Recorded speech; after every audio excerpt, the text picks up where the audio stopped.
Okay, hi, good morning. My name is Guillermo Vallejo Gallardo. You already know me, and I will show you my key project, the final part of my key project.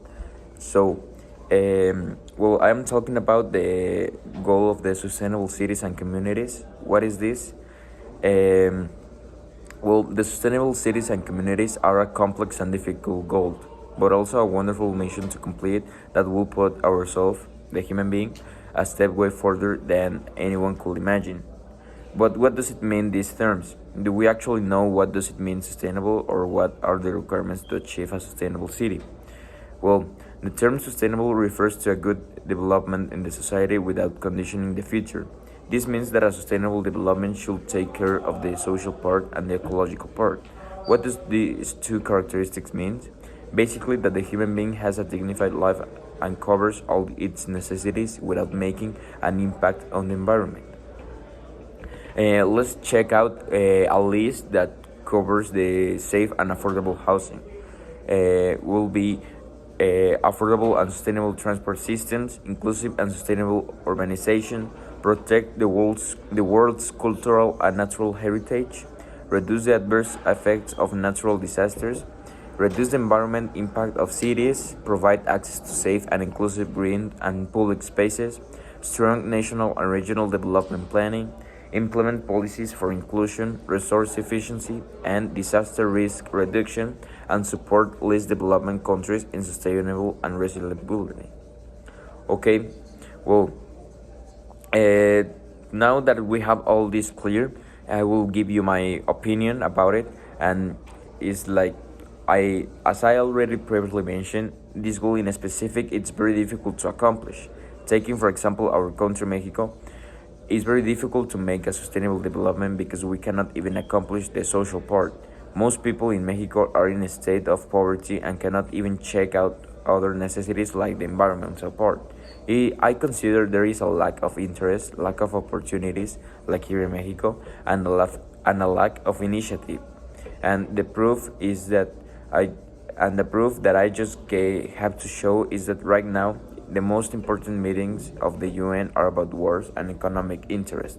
So we, again, the human being, do not put the interest about talk these very interesting goals that, if we accomplished, will be a very interesting benefit to the human being.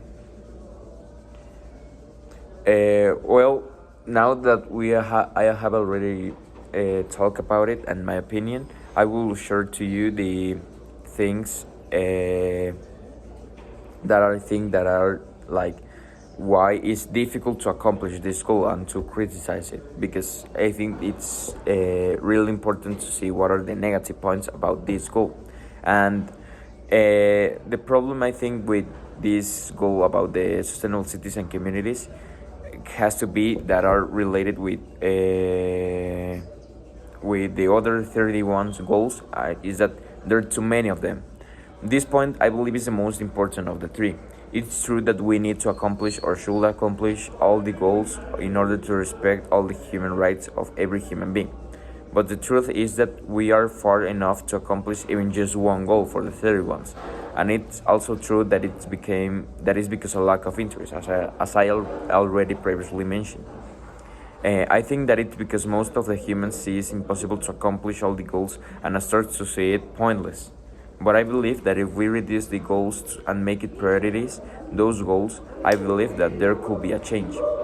The second point is that they are not urgent enough. Another very important thing is that people do not see the urgency of the problem. And it is really disappointing because in the case of the sustainable cities and communities, will help many people and in a long term. I understand that this specific goal is not urgent enough like the other ones, for example, the food problematic or the health problematic, but I know that if we start focusing on this goal to accomplish it, we as a society could take a big step forward. And the last one is that they're not binding. This point I think it's related with the last one, And I believe that it will be accomplish all these goals, or at least this goal if they are related. I think using the sustainable cities and communities goal is the perfect example of what I'm talking about. Starting with the definition of the goals, which is to make a city or a community functional without compromising the future of its inhabitants. And if we check other goals, sometimes it contradicts with what this goal tries to achieve, where the point should be that every goal should be binded and complements the one with another. So, well, that's it. Thank you very much.